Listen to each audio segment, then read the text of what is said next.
Hello everyone, this is Al-Kamal, and in this video I will give a short explanation of the history of kings and queens of England who have ruled the country throughout the ages.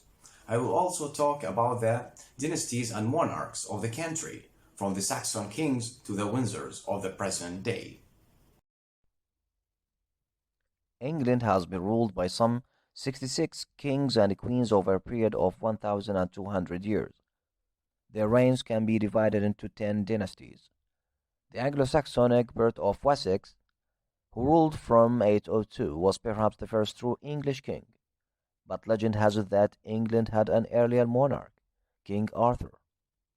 Arthur's story gained substance within the pages of Historia Regum Britannia, a history of Britain written by Geoffrey of Monmouth between 1135 and 1139.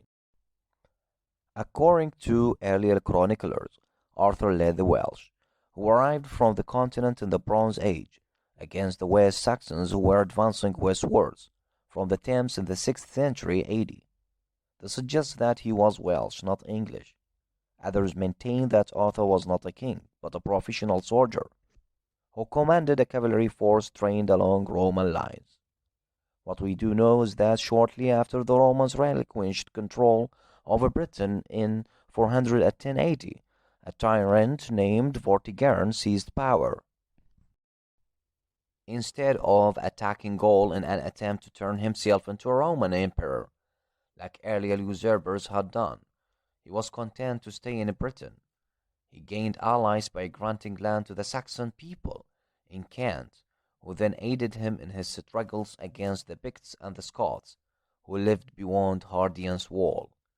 However, the Saxons finally turned against him, which drove him to face them in battle. The two sides fought 4 battles in all, but Vortigern's army was severely weakened after the final conflict, in which he lost his son. Vortigern was forced to give the invaders even more land, this time in Sussex and Essex. Vortigern was forced to give the invaders even more land, this time in Sussex and Essex.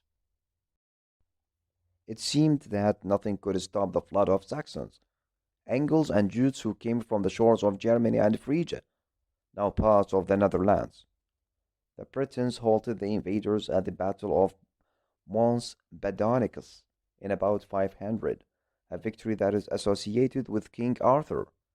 But by 550, the Germanic onslaught had begun again.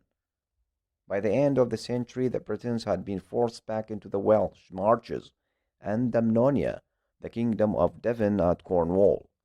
Meanwhile, the invaders had crossed the Pennines and had advanced into Lothian.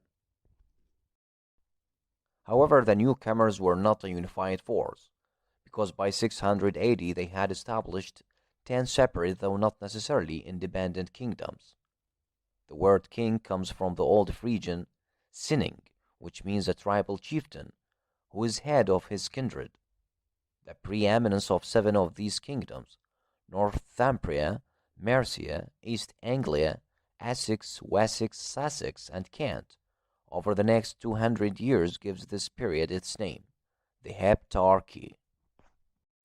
If you find this video useful, feel free to like it, share it, or write a comment. Thank you so much for watching. I'll see you next time on another video about the history of kings and queens of England.